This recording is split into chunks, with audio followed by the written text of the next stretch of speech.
if we create individual users and if we give individual permissions to all the users, then it can become tedious. So that's why we create something called as user groups. So you can assign IAM users to these groups so that you don't have to individually attach the policy to the individual users. Instead, you can attach the policy to a particular group, and whoever is under that group will be applied with that policy. Let's say that Suzanne here is a developer, Roy is also a developer. So all the developers mostly would be having the same kind of permissions, right? So if they want the same kind of permission, why would I do the repetitive work of attaching the same policy to the different user? It is better that I create a group called as developer. To this group, I assign one policy that they would be only able to access the EC2 instances. And I add the users into this developer group. So automatically the policy which is given to this developer group would be attached with Suzanne and Roy as well. Okay. The same thing over here, we have the security group created. So the security people would be having the access, let's say, to a service called as CloudWatch and Web Application Firewall. Suppose these two services are being accessed by security people. So Dave, Shruti and Jay, suppose they are into the security team, then I would be putting all these three users under security team so that I do not have to attach individual policies to them. Instead, I'll be attaching one policy to security group, and that would be attached or that would be applied to all of these three users who are under security group. Does that mean that I cannot attach individual policies to Dave, Shruti, Jay, Roy or Suzanne? Actually, no. If you want to add up, or if you want to filter out the permissions which are being given to Dave, then you can also attach individual policies. Let's say that into the security user group, I have given the permission for accessing CloudWatch and Web Application Firewall. But Jay recently joined the firm and I don't want him to access Web Application Firewall. Then I would create one individual policy for Jay in which I will be stating that Jay is denied to WAF. So what will happen? He would be denied for WAF. We will be soon understanding that how the policies are being evaluated because at multiple stages or at multiple levels we can apply the policies. So we have to understand that how the policies are being evaluated. So we would be discussing that soon in our slides. So now this is clear. The next topic is about IAM roles. But before we discuss about the IAM roles, we will be seeing how to create the IAM users and the user group on the portal. So let me take you to the portal now. So as you can see, I am on my IAM portal, right? I'm on my AWS portal. Now we would be going to our IAM portal. So I can just click on this one, or I can simply search from the global search bar IAM, and we would be redirected to Identity and Access Management console.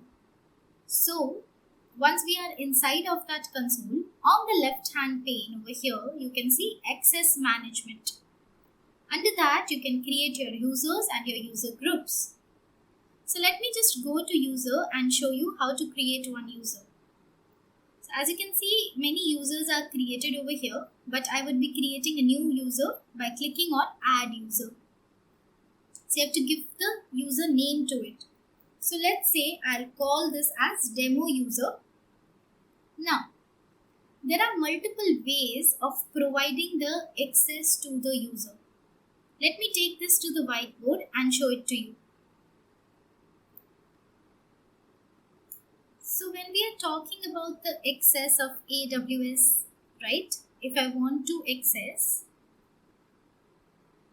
AWS services, if this is the case, there are three ways of doing so. The first way is through management console. What is the management console? The one which we are seeing right now, okay, on the browser. So we can access this management console from the browser. The other way of accessing the AWS services is through SDK, that is Software Development Kit. So how can I access through SDK? By writing the code. So suppose if I want to create one S3 bucket for storing my data. So I can create the S3 bucket with the help of code into different programming languages like Python, Java, Ruby, right? So I can be using that. But this is another topic to talk about. It is not covered in this course. For this, you have to do the course of developing on AWS. Okay. The next topic, the third way of accessing the AWS service is through CLI. What is the CLI? This is nothing but command line interface. So if you want to write the scripts or if you want to write the commands onto the command line or onto the Cloud Shell, then in that case you can be using this CLI. So into this first option, when we try to access AWS resources with management console, then we would be getting the username and our password for authentication. But when you give these two accesses, SDK or through CLI, this is called as programmatical access. So if you want to programmatically, either through the commands or through the code, if you want to access your AWS services, then that is called as programmatic access. And here the username and password will not work. So what you will be getting? You would be getting the access key, right? Into which you would be having one ID and you would be having one secret access key. Right. So these are two possible ways in which you can give access to your IAM user. Either you can give the username and password. This is basically not either or scenario. You can have both also. Okay, you can have the programmatic access as well as the console access. But it is better to use again the least privilege policy over here. So either go with the programmatic access if your user would be always accessing the resources with the console, then you should be going with the console access only. And if you think that they are going to write the code and they will need the programmatic access, then you can go with the programmatic access as well, where your ID and the secret access key would be generated. Right. So in this particular course, we would be always going with the management console access. So now if this one is clear, let's get back to our management console. So I have created this demo user and this is what we have to see over here. Provide user access to management console, which is optional thing to do. But I want to actually provide. And what I want to do, I want to create IAM user over here. Okay. How do you want the console password to be generated? Do you want to give the custom password or you want the password to be auto-generated? You have both the options. So I'll be just going with the custom password over here. And okay, I'll be going with the auto-generated password, right? This being said, the next option that you have to select is user must create a new password at next sign-in. So generally you would have seen this whenever you join any company, okay, you have to reset your password. The one which is being provided by the company doesn't work. You have to always reset your password. So if you want that, you can add this, okay. So right now I'm just not adding it. I will just use the auto-generated password which is being used. We can click on next. So once we are into the next, we have to set the permissions for user. So into this step, we have to see which permission option do you want to use. If you want to add the user to the group, then you can add it directly to this developer group, which is having attached policy of Amazon S3 full access. It means that anyone who is under this group can access S3. Okay, read, write, delete, edit, whatever access. It is full access to S3 bucket. Right now, I'm not adding this user to the group. Instead, what I'll do is I'll attach the policy directly to this particular user. What are policies? These are nothing but the permissions that we want to give to our user. We are going to discuss this into our coming slides. Okay. But as of now, let's say that I want to give EC2 full access to my user. So I'll just search for EC2 on the search bar and I'll search for this policy which says Amazon EC2 full access. Okay, so I have selected that and it would be attached with my user. You can attach multiple policies as well. But right now for this demonstration, I'm just putting one policy to my demo user. If you want, you can copy the permission from already existing user. So if you think that, some person is leaving the company and other person is replacing him, then whatever is the permissions, whatever were the permissions for the previous person, okay, should be applied to this new person. So if such scenarios are there, you can also copy the permissions. But right now we are just attaching direct policy, which is Amazon EC2 full access, and I will click on next. So once it is there, you have to review all your choices. So the username would be demo user, password would be auto generated. We do not want the password reset. This is the permission which is being applied, and you can create your particular user. So you can see user is created successfully, and here we have this console sign-in URL. We have username and the console password. So what I'll do is I'll download this CSV file over here. Okay. Or else even if I don't download, that is totally fine with me, because what I'll do is I'll just open up a new incognito window, and into this particular incognito window, I'll open this sign-in URL. Okay. Let's get over here.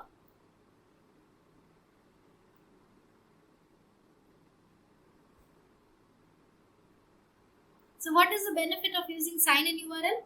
You don't have to put your account ID over here. Okay. So you don't have to put the account ID. It would be auto-filled. Okay. What was the IAM username? We have kept it as demo user. And what is the password? Password is over here. I'll just copy this password from here and paste it. Okay. Then I will just sign in.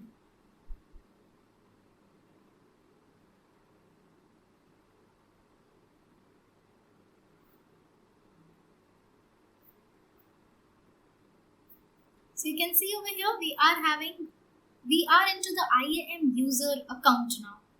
So first change over here, you would be seeing demo user, that is your username @ parent account number. Right? So this is the one thing that you would be seeing over here. The next thing is we have attached the policy just for EC2 access. So when you are just putting the policy to EC2 access, and if I try to, let's go with S3 bucket first. If I go and try to access the S3 bucket, you will see that you don't have permission to list the buckets. So we don't have the permission to list out the buckets over here, because the policy that we have attached with this demo user only allows us EC2 full access. So even if you go to RDS, that is the relational database, again you will be seeing the error that you do not have the permission.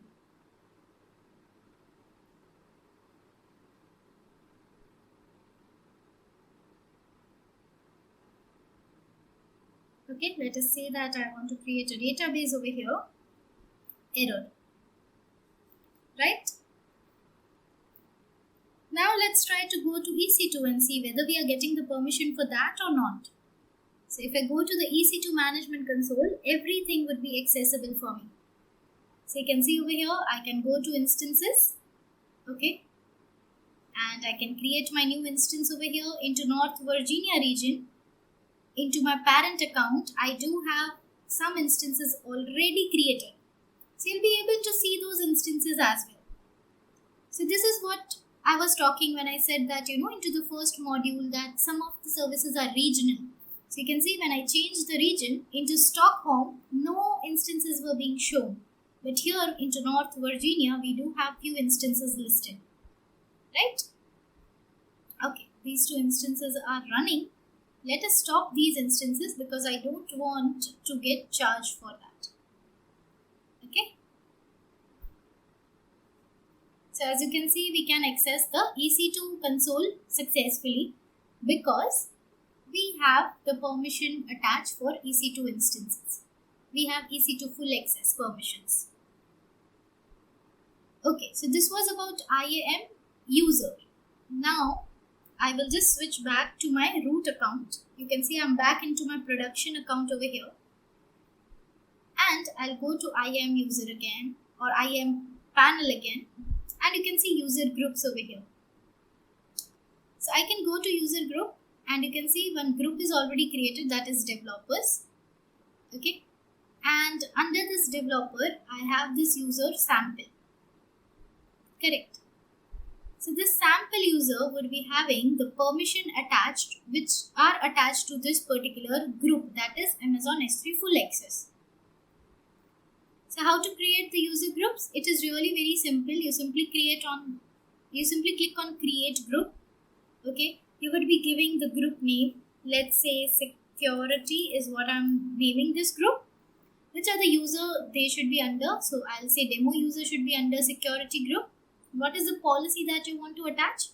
So let's say I will be attaching the CloudWatch policy, that is CloudWatch full access. Okay, to which user I am attaching this? Demo user, the one which we already created. The demo user already is having the EC2 instance access. Okay, now I'm adding him to the group of security and attaching one more policy, that is CloudWatch full access. So let's create the group over here.